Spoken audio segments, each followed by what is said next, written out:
Om Swastiastu. Dengan mengucap syukur kehadapan Tuhan Yang Maha Esa karena berkat rahmat-Nya kepada kita semua, sehingga kita dapat berkumpul di acara hari ini. Gerakan 1 juta Krama Bali, 1 juta Yowana Bali, Nangun Satkerti Loka Bali, Bali Era Baru, dengan tema pengenalan pertanian biodinamik yang diselenggarakan di Samsam Farm, Lumajang, Tabanan. Bali, iragama sikian. Gerakan membumikan Nangun Satkerti Loka Bali terus bergulir. Apresiasi pun makin nyata setelah dilaksanakan di Gianyar, Badung, dan Buleleng. Gerakan membumikan visi misi untuk menuju Bali Era Baru itu digelar di Pasraman Lumajang, Desa Samsam, Tabanan. Yayasan Dharma Narada, Bali TV, dan Bali Pos bekerja sama dengan Pemprov Bali menginspirasi masyarakat untuk terus bergerak dan menguatkan sinergi menjaga kesucian dan keharmonisan alam Bali. Gerakan penyelamatan alam Bali, air, tanah, pohon, dan manusia Bali selaras dengan visi Bali saat ini, Nangun Satkerti Loka Bali, melalui pembangunan semesta berencana wujudkan Bali Era Baru. Kebersamaan dan sinergi dalam menjaga alam Bali ini adalah langkah nyata memantapkan visi dan misi Nangun Satkerti Loka Bali untuk membangun gerakan moral dan aksi nyata menjaga Bali.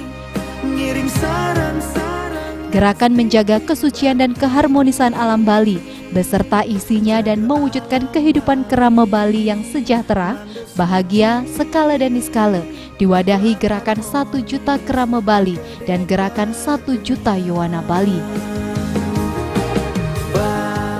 Sinergi yang juga melibatkan kelompok media Bali Pos menggelar sosialisasi terkait dengan lingkungan di 9 kabupaten kota.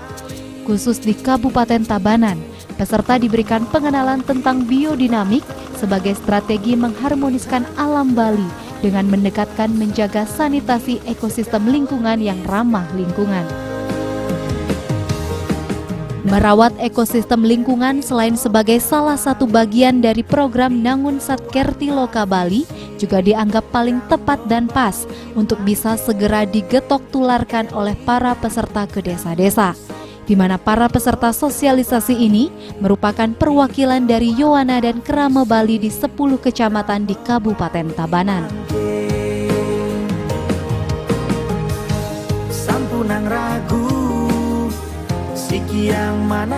Hadir sebagai narasumber komunitas penggiat biodinamik Bali, Dr. Ide Bagus Kesenawan MM, praktisi biodinamik Octavianus Jantoro, dan akademisi lainnya yakni Insinyur Idewa Gede Rake Sarjana MMA dan Dr.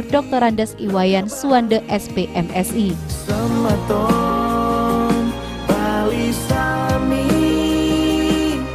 Terkait pertanian biodinamik, Dr. Ide Bagus Kesenawan menyampaikan biodinamik adalah solusi pertanian sehat saat ini dan ke depan.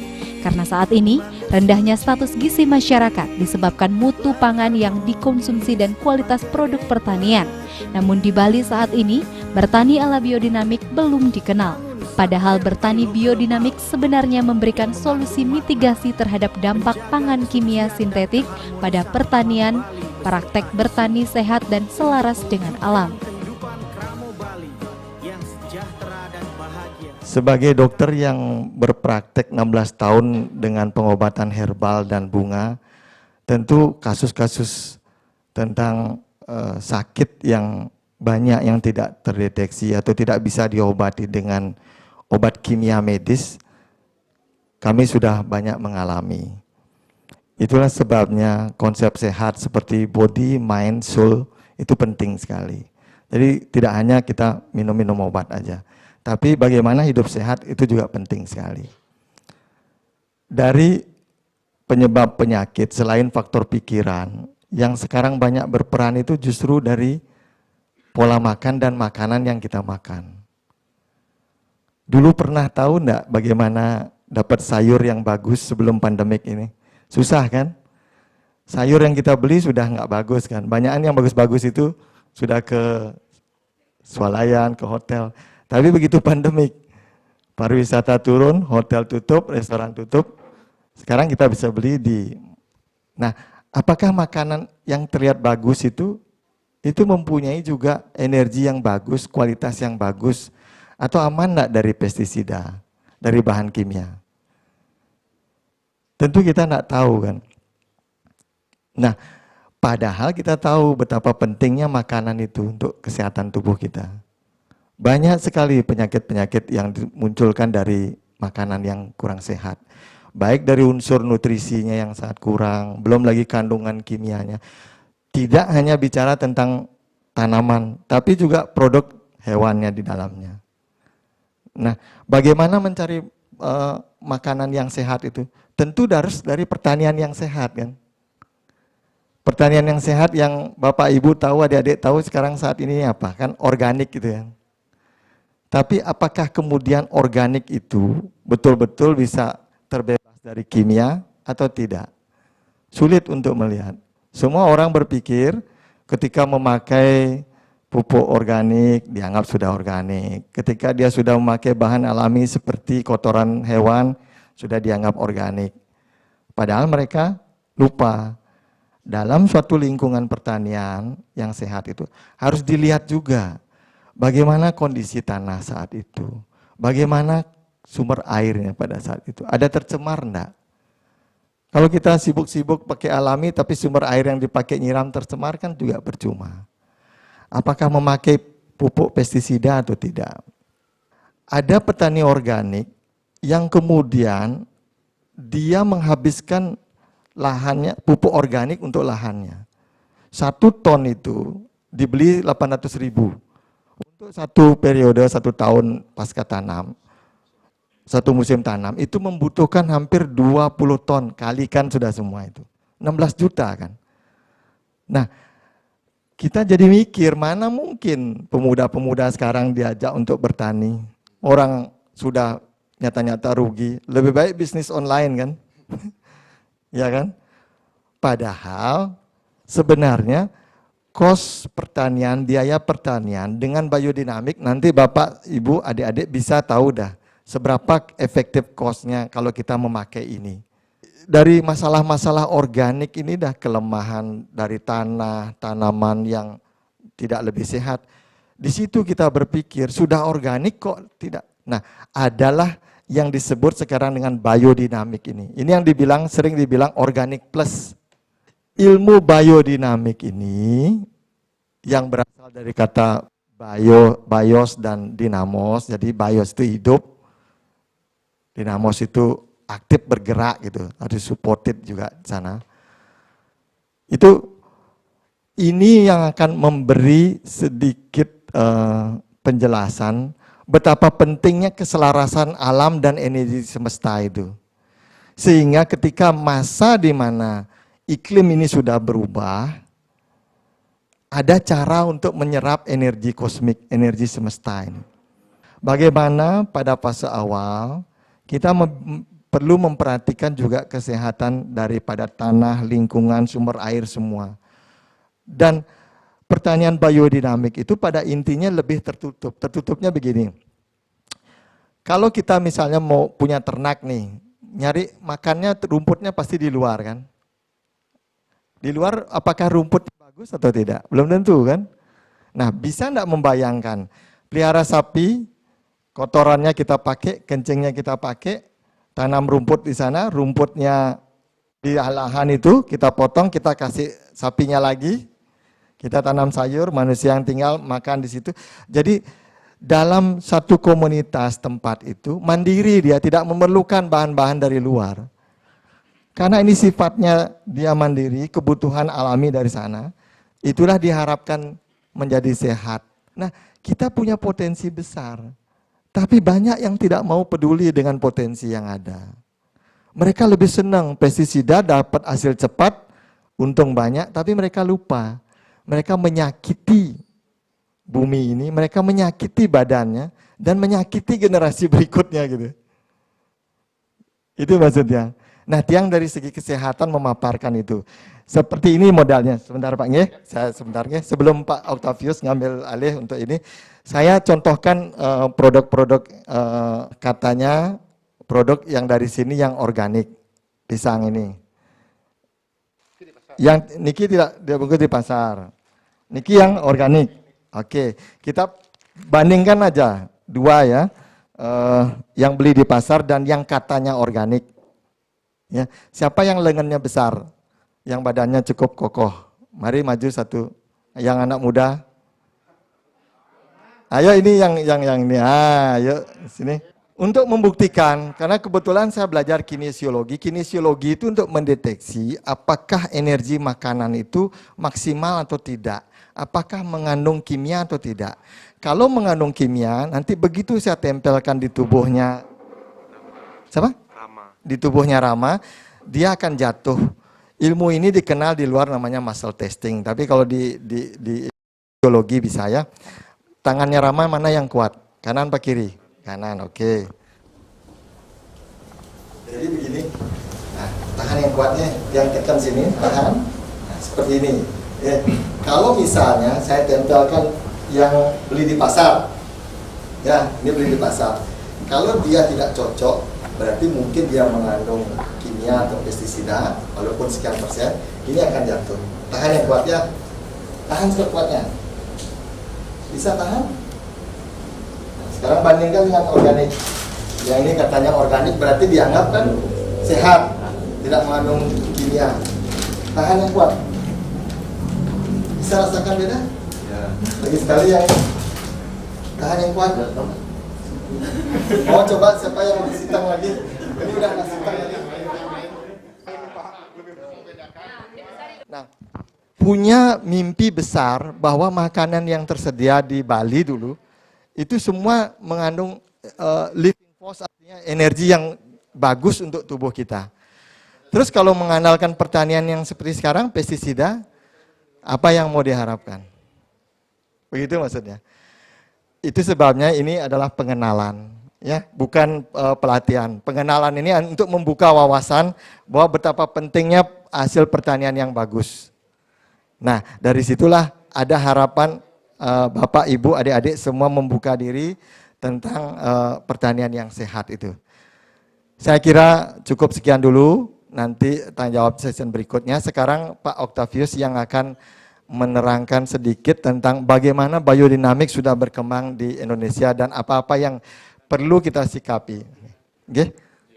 Bali iragama sekian dan sarang Lebih lanjut dijelaskan, lebih dari 20 negara sudah mencoba pertanian biodinamik lantaran mereka mau bersatu mengembangkan metode yang cukup bagus ini. Hanya saja di Indonesia bahkan di Bali yang memiliki media utama, biodinamik belum dikenal.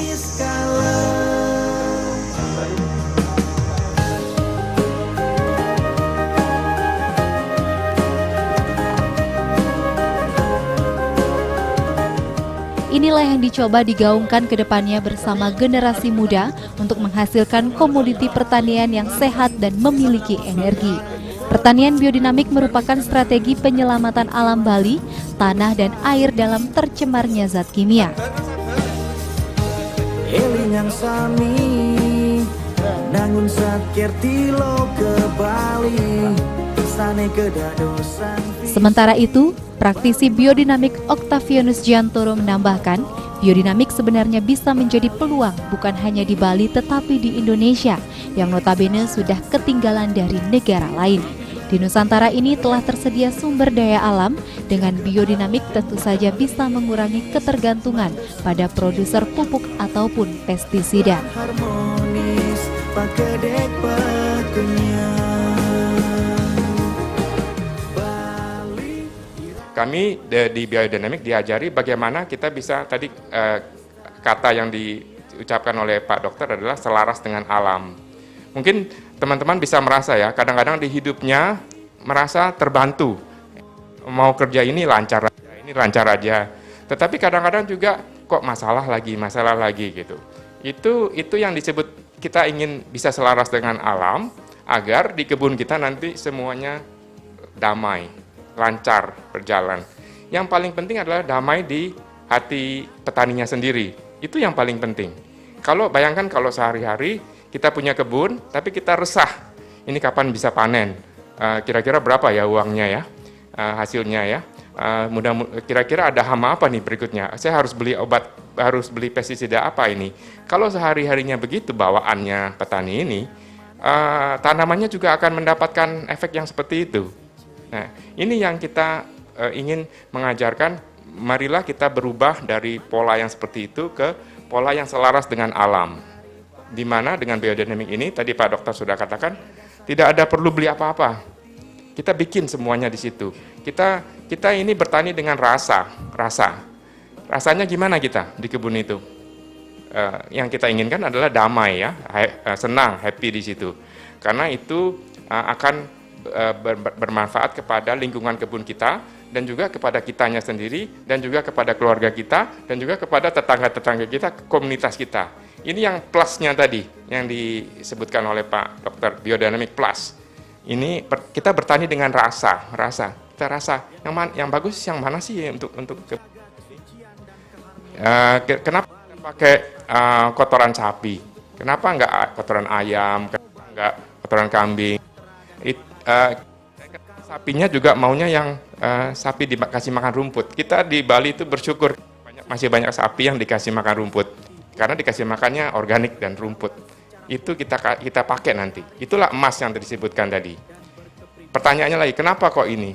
Rudolf Steiner itu menceritakan sapi sama kerbau yang memamah biak ini punya 4 perut dan kukunya belah, itu secara kodrat diberikan tugas mulia dari Tuhan untuk menyuburkan tanah. Tadi kita bicara petani, menjadi petani bukan menjadi pilihan. Petani bilang sama anaknya, jangan. Apa yang terjadi dengan desa tersebut? Di desa tersebut, anak-anak mudanya kebingungan cari kerja, meninggalkan desa. Apa yang terjadi kalau anak-anak mudanya meninggalkan desa? Tadi saya lihat ada yang heritage, mungkin saya rasa itu erat kaitannya sama kebudayaan mungkin ya. Itu kita tidak ada lagi anak-anak kecil atau anak-anak remaja belajar nari, belajar main gamelan. Itu kalau malam sepi desanya, karena yang tinggal cuma orang-orang tua. Makin lama desa tersebut menjadi miskin budaya. Akhirnya masuk budaya-budaya lain yang belum tentu bagus buat daerah tersebut. Jadi intinya tidak ada lagi keunikannya. Akhirnya jadi monokultur tercipta, kebudayaannya, kesuburan tanahnya hilang, yang bisa hanya perusahaan-perusahaan yang besar. Itu pun harus yang besar sekali. Kalau perusahaannya tanggung-tanggung, lama-lama rugi juga.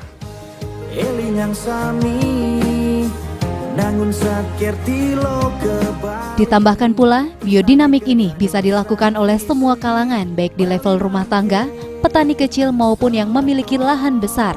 Media untuk bertani biodinamik ini pun sangat mudah didapatkan di Bali, seperti tanduk sapi atau kerbau serta kotoran sapi. Jaga alam Bali. Sementara itu, akademisi Dr.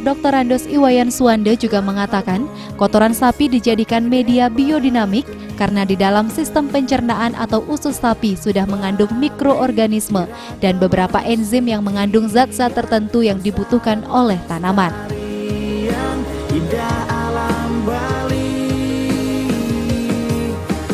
Di dalam biodinamik tadi, sebagai pupuk tadi, nah itu terkandung beberapa mikroorganisme dari beberapa hasil pengembangan yang di lab.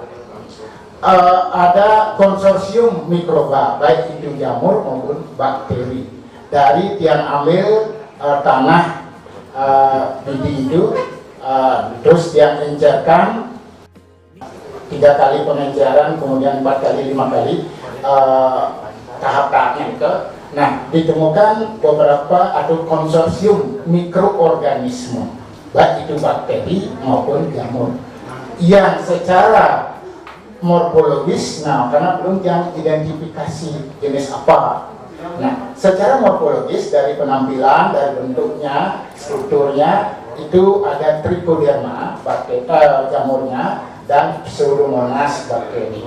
Nah, itu menurut beberapa kajian daripada ya penemuan-penemuan sebelumnya, itu sangat bermanfaat di dalam menyuburkan tanah. Nah, tadi cuaca itu, nah mengapa tidak terkena? Sehingga dia tidak duluan dialirkan oleh air. yang menggenangi itu. Nah, kemudian mengapa tidak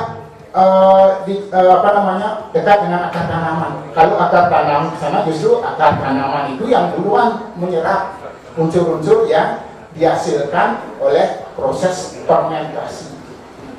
Nah, selama dalam tanduk sapi, nah kita dijelaskan sapi betina ada yang sedang melahirkan, ada kerutan. Nah, mungkin tanduknya itu kalau betina lebih kecil dibandingkan yang jantan. Mengapa ditaruh pada tanduk sapi? Nah, tujuannya itu adalah untuk masa inkubasi, pemeraman, itu istilahnya, pemeraman. Karena inkubasi pada jenis mikroorganisme itu berkisar antara 30 sampai 40 derajat Celcius. Nah, itu diperam dalam tanah. Jadi yang boleh dijelaskan dengan panjang lebar seorang Pak Dokter. Nah, itu dengan kelebihan-kelebihan yang terkandung pada tanduk sapi betina itu. Eling yang sami nangun sakir tilo ke Bali. Terkait energi alam dalam pertanian biodinamik juga ditambahkan akademisi Insinyur Idewo Gede Rake Sarjana. Ia mengatakan sebenarnya hal ini tidak bisa dijelaskan atau dibuktikan, lantaran sementara ini baru dianggap sebagai bioenergi yang diukur dari berat bendanya atau dalam bentuk kalori. Menurutnya selama ini komoditi pertanian yang berat dan besar serta dihasilkan secara organik dianggap komoditi unggul. Namun komoditi unggul belum tentu menjadi komoditi yang sehat. Terbukti status gizi masyarakat yang masih rendah. Biodinamik dikenalkan untuk menghasilkan komoditi pertanian yang murah, sehat dan bergizi serta selaras dengan alam. Dumogi setatengah molihan kerahayuan sami. Berdasarkan pengalamannya bahwa bertani itu sulit. Siapapun merasakan bertani itu sulit karena banyak tantangan. Tetapi melalui kesempatan ini barangkali mari kita melakukan perubahan paradigma. Bagaimana mengubah sulit itu menjadi sesuatu yang menarik. Barangkali itu yang harus kita pahami sekarang. Nah, oleh karena itu saya bisa katakan secara sederhana bahwa pertanian biodinamik itu adalah pertanian yang unik, yang artinya bisa dimaknai bahwa kita tidak perlu berpikir terlalu rumit, ya, kita gunakan dengan yang namanya naluri. Kadang-kadang tanpa tidak tahu, tanpa kita melakukan berdasarkan mimpi, suatu saat kok kita bisa melakukan, kok kita bisa ketemu dengan orang lain dan sebagainya. Itu pada hakikatnya kita bilang sebagai sebuah informasi yang bersifat spiritual. Pertanyaan itu adalah sebagai ucapan terima kasih kepada Sang Pencipta. Kenapa harus kita mengucapkan rasa syukur, rasa terima kasih? Karena memang alam itu, bumi kita ini memberikan sesuatu kepada kita semua secara ikhlas. Alangkah berdosanya kalau kita tidak memberikan rasa syukur itu kepada yang Sang Pencipta. Oleh karena itu bagaimana caranya kita berbakti? Ya paling tidak dengan cara kita muliakan semua penciptaan Tuhan ini. Ya, muliakan mulai dari tanaman. Selain tanaman, karena banyak hal, banyak faktor yang berpengaruh, mari kita muliakan bumata bumidit yang ada di bumi ini. Leluhur kita, penglingsir kita sudah sebenarnya mengajarkan hal itu, bagaimana kita harus bersikap. Nah, itulah cara mengubah kita agar pertanian yang kita lakukan bersama, yang masing-masing Anda lakukan, itu jangan ditarget dulu. Ya, secara pribadi ataupun mewakili Kraton, mungkin sangat mengapresiasi sekali kegiatan seperti ini. Mendesa Adat Samsam Iwayan Lare yang hadir pada kesempatan ini juga mengatakan mendukung dan mencoba mengkoordinasikan tanah di lingkungan Desa Adat Samsam milik Kerame yang tidak produktif untuk menjadi pertanian perkebunan yang harmonis, bebas dari bahan kimia. Sekitar 15 hektar tanah akan didedikasikan untuk mendukung Tabanan sebagai daerah pertanian yang sehat. Pada kegiatan ini, para peserta juga diberikan praktek pembuatan aplikasi biodinamik 500 dengan menggunakan tanduk sapi dan kohe sapi yang sedang menyusui. Semua peserta juga diajarkan menghasilkan BD 500 dengan sistem Vortex, juga mengaplikasikan pengobatan tanaman sakit. Demo kualitas produk biodinamik juga dilakukan untuk mengetahui energi antara produk biodinamik dan bukan. Saat ini di Pasraman Lumajang juga sudah mulai dilakukan demplot biodinamik untuk beberapa jenis tanaman keras seperti manggis hingga cabai dan sayuran. Namun sakit